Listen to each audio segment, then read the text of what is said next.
আজ 5 কিলোমিটার ম্যারাথনের আয়োজন করা হয় তাদের জন্য যাদের জীবন হুইল চেয়ার নির্ভর। এবার তাদের জীবনযুদ্ধই সমাজের কাছে দৃষ্টান্ত। হুইল চেয়ারেই তারা অংশ নিলেন ম্যারাথনে। ইনস্টিটিউট অফ নিউরোসায়েন্স কলকাতার উদ্যোগে 5 কিলোমিটার ম্যারাথনের আয়োজন করা হয়।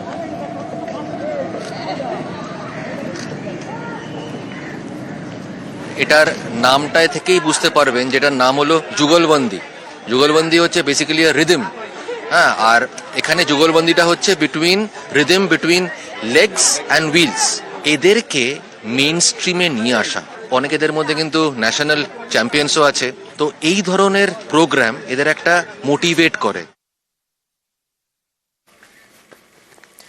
টারবাইন ঘুরিয়ে নয়, অল্প স্রোতেই জলবিদ্যুৎ, বিকল্প পথের সাফল্য আইআইটি খড়গপুরের গবেষকদের।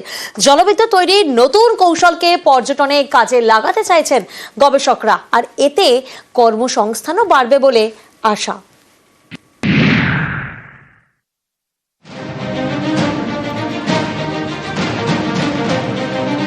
টারবাইন নেই, বিশাল নদী বাঁধও নেই, তবুও তৈরি হচ্ছে জলবিদ্যুৎ।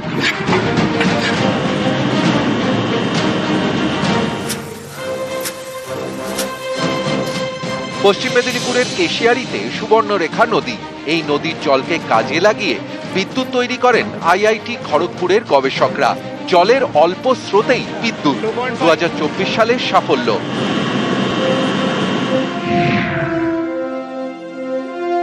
আইআইটি খড়গপুরের গবেষকরা তৈরি করেন এনার্জি হারভেস্টিং মেশিন।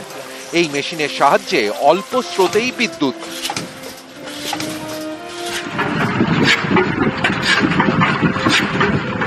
জলের যাওয়ার সময় জল একটা ওপর দিকে এবং নিচে দিকে, মানে একবার ওপর একবার নিচে, এইভাবে একটা করে ফোর্স দিতে থাকে, মানে থ্রাস্ট দিতে থাকে। তো সেই মোশনটাকে কাজে লাগিয়ে আমরা লিনিয়ার মোশন থেকে, মানে সরলরৈখিক মোশন থেকে আমরা ঘূর্ণায়মান মোশনে কনভার্ট করেছি, এবং সেখান থেকে জেনারেটর লাগিয়ে আমরা বিদ্যুৎটাকে হারভেস্ট করছি। আলো জ্বালানোর লক্ষ্য পূরণ হয়েছে। নেক্সট টার্গেট, জল শক্তিকে কাজে লাগিয়ে তৈরি বিদ্যুতে নৌকো বা স্পিড বোট চালানো।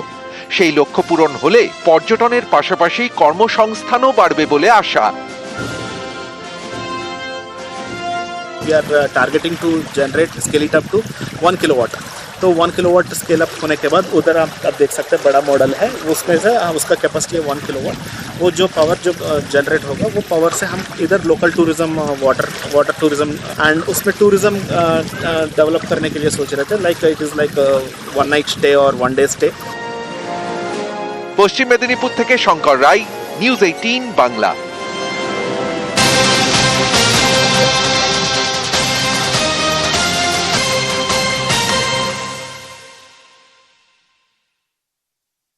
গজরাজ মুদির দোকানে ঢুকে চাল, ডাল, সাবার হাতির। দোকানের দেওয়াল ভেঙে খাবার সাবার। আলিপুরদুয়ারের পূর্ব সাঁতলি এলাকার ঘটনা। স্থানীয়দের চিৎকারে এলাকা ছাড়ে গজরাজ।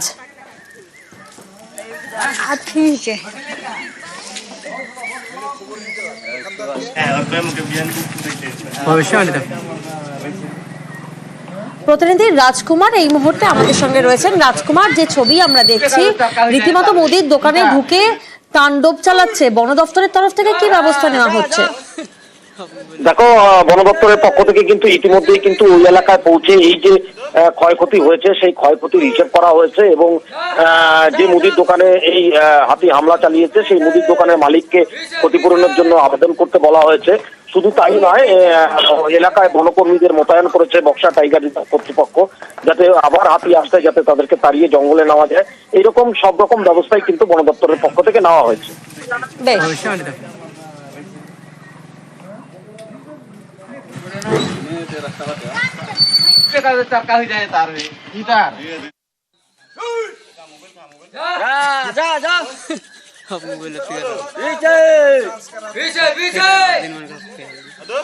পুকুর লেতে যাইব।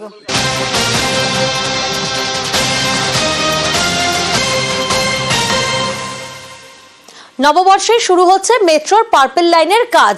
মেট্রোর কাজের জন্য এলো টানেল বোরিং মেশিন। এপ্রিলেই খেদিরপুর স্প্ল্যানেড সুড়ঙ্গ খোঁড়া শুরু হবে। জোকা স্প্ল্যানেড মেট্রো করিডর হবে। কলকাতায় এলো বিশাল আকার টানেল বোরিং মেশিন।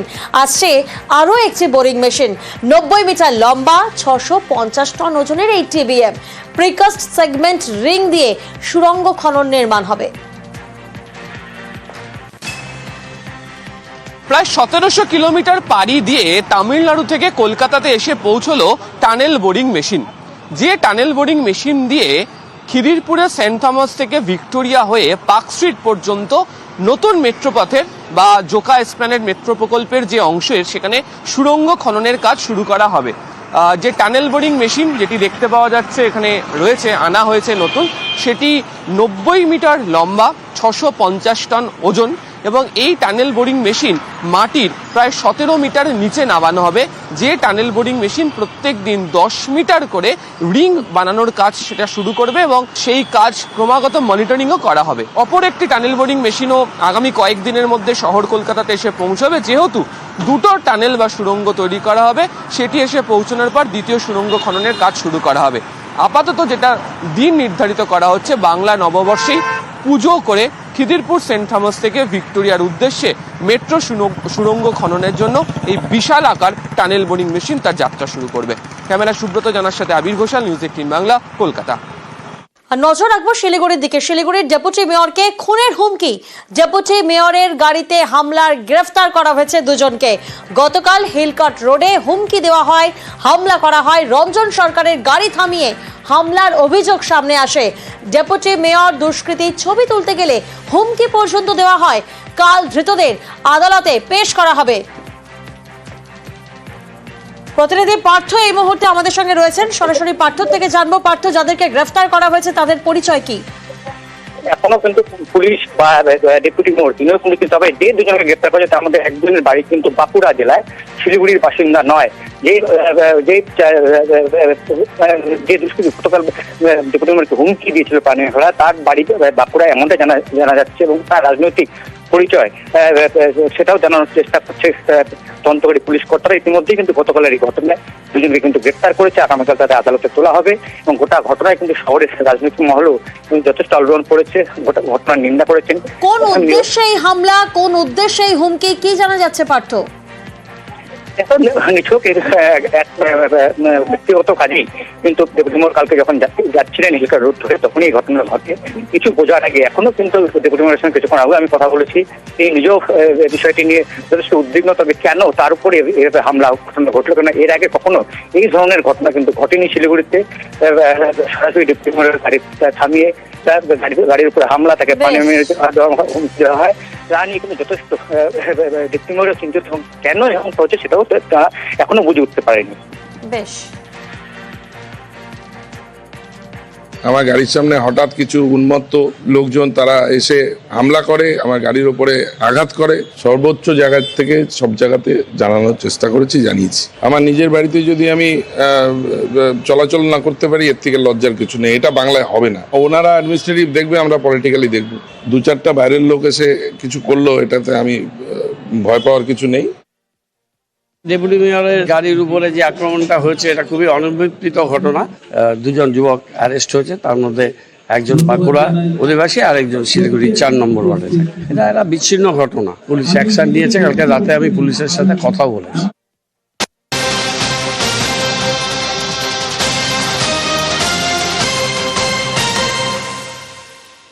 বড়সড় ডাকাতির ছক, আর সেই ছক বানচাল করলো পুলিশ। কলকাতায় ডাকাতি করতে আসার পথে গ্রেফতার করা হয়েছে 7 দুষ্কৃতীকে। আরো একবার আপনাদেরকে জানাবো, ডাকাতির ছক বানচাল। প্রতিনিধি অর্পণ এই মুহূর্তে আমাদের সঙ্গে রয়েছেন। অর্পণ, কিভাবে ডাকাতির এই ছক বানচাল করলো পুলিশ, আর ধৃতদের কাছ থেকে কি কি উদ্ধার করা হয়েছে? দেখো, কুলতলি, কুলপি এবং বকুলতলা থানা এলাকার 7 জন ডাকাত দল তারা একটি 4 চাকা গাড়ি নিয়ে আমতলা বারুইপুর রোড দিয়ে যখন যাচ্ছিল, গোপন সূত্রে পুলিশ খবর পায় এবং সন্দেহজনকভাবে সেই গাড়িটিকে আটক করে। সেই গাড়ি থেকে 7 জনকে গ্রেপ্তার করা হয়েছে এবং তাদের প্রত্যেকের কাছ থেকে অস্ত্র উদ্ধার হয়েছে। গ্রিল ভাঙা এবং তালা ভাঙা যেমন অস্ত্র উদ্ধার হয়েছে, যন্ত্র উদ্ধার হয়েছে, তার পাশাপাশি আগ্নেয়াস্ত্র উদ্ধার হয়েছে এবং ধারালো অস্ত্র উদ্ধার করেছে যাচ্ছে পুলিশ এবং তাদেরকে দফায় দফায় জিজ্ঞাসাবাদের পর পুলিশ জানতে পারে কলকাতায় তারা ডাকাতির উদ্দেশ্যে যাচ্ছিল এবং কলকাতায় বাইপাস সংলগ্ন এলাকায় সেখানে ডাকাতির ছক ছিল তাদের এবং সেই মতোই তারা যে রুট তৈরি করেছিল সেই রুট ধরেই যখন তারা রওনা দেয় তারপরেই বারুইপুর থানার পুলিশের হাতে গ্রেপ্তার হয়েছে 7জনের কোন এলাকা থেকে এই গ্রেফতারি অর্পণ?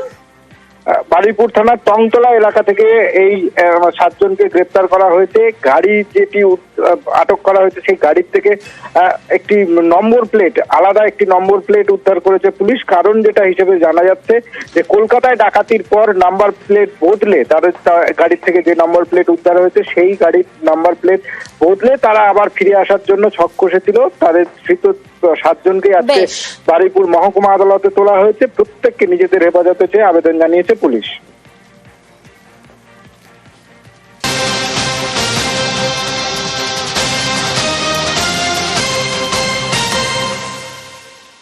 অন্যদিকে বেহালায় বাণীতীর্থ গার্লস স্কুল, সেখানে চুরি হয়েছে। বেহালার পর্ণশ্রী থানা এলাকার ঘটনা। আলমারি ভেঙে খোয়া গিয়েছে নগদ 10,000 টাকা। শুক্রবার আর শনিবার আমরা জানি দোল আর হোলি উপলক্ষে ছুটি ছিল, আর তারপরেই এই চুরি। প্রতিনিধি সমীর এই মুহূর্তে আমাদের সঙ্গে রয়েছেন। সমীর, স্কুলের প্রেমিসেসে কোনো সিসি ক্যামেরা ছিল? দেখো, সিসি ক্যামেরা এই মুহূর্তে ওখানে একটা দেখা গেছে। সেই সিসি ক্যামেরা পুলিশ নজরে দেখছে। বাইরে একটি সিসি ক্যামেরা লাগানো ছিল। এই বেহালা বাণীতীর্থ গার্লস স্কুলের যে ঘটনা ঘটেছে, মানে এই যে ঘটনার কারণে যে স্কুলের ভেতরে যখন কেয়ারটেকার সকালবেলা আসে সেই সময় দেখে দুদিন স্কুল বন্ধ ছিল। তারপরে এই ঘটনা দেখতে পায় যে ক্লাবসের গেটগুলো কাটা আছে। তারপরে ওপরে যে হেড টিচারের যে অফিস আছে সেই অফিসের মধ্যেও যে গ্লাভসের গেট আছে সেই গ্লাভসের গেটটাও কাটা আছে। তারপর টোটাল 7টা আলমারি কাটা ভাঙা হয়েছে, তালা এবং লকারের তালা ভাঙা হয়েছে। 10,000 টাকা বড় কথা নয়, ওখানকার প্রচুর ফাইল ছিল, কাগজপত্র ছিল, সেই কাগজপত্রগুলো আটকানো হয়েছে। স্কুল যে ইনচার্জ আছে, যে প্রধান শিক্ষক আছে সৌমিত্র চক্রবর্তী, উনি জানিয়েছেন যে এই স্কুলের ভিতরে এরকম ঘটনা কোনোদিন ঘটেনি, এই প্রথম ঘটলো এবং স্কুলের সঙ্গে কেউ যুক্ত আছে নাহলে এরকম ভাবে টাকা পয়সা এবং যে কাগজপত্র তছনছ করেছে সেই কাগজপত্র, ফাইল এবং অন্যান্য কিছু খোয়া গেছে কিনা সেটাও তদন্ত করে দেখছি ম্যাডাম। এবং তারপরে পুলিশকে খবর দেওয়া হয়েছে, বেহালা পর্ণশ্রী থানার পুলিশকে। পুলিশও তদন্ত করে দেখছে। বাইরে সিসি ক্যামেরা এবং অন্যান্য যে সিসি ক্যামেরাগুলো আছে সেটা নজরদারি দেখার জন্য চেষ্টা করছে। সকালবেলায় আমাদের কেয়ারটেকার তিনি গাছে জল দিতে এসে দেখেন যে গেটের তালা ভাঙা। এবার একটা একটা করে তিনি এগোচ্ছেন, যত দেখছেন একটা একটা করে গেট প্রতিটারই তালা এরকম ভাবে ভাঙা, আর ভিতরের সমস্ত আলমারি খোলা, লকার ভাঙা এবং ফাইল তছনছ হয়ে পড়ে আছে। এবং একটি আলমারিতে আমার নগদ টাকা ছিল কিছু, প্রায় 10,000 টাকার মতো, তো সেটাও মিসিং। যে বা যারাই করে থাকুক তাদের খুব পরিচ্ছন্ন ধারণা আছে আমাদের স্কুল সম্বন্ধে, কোথায় কি রাখা হয় তারা কিন্তু পুরোপুরিভাবে জানে।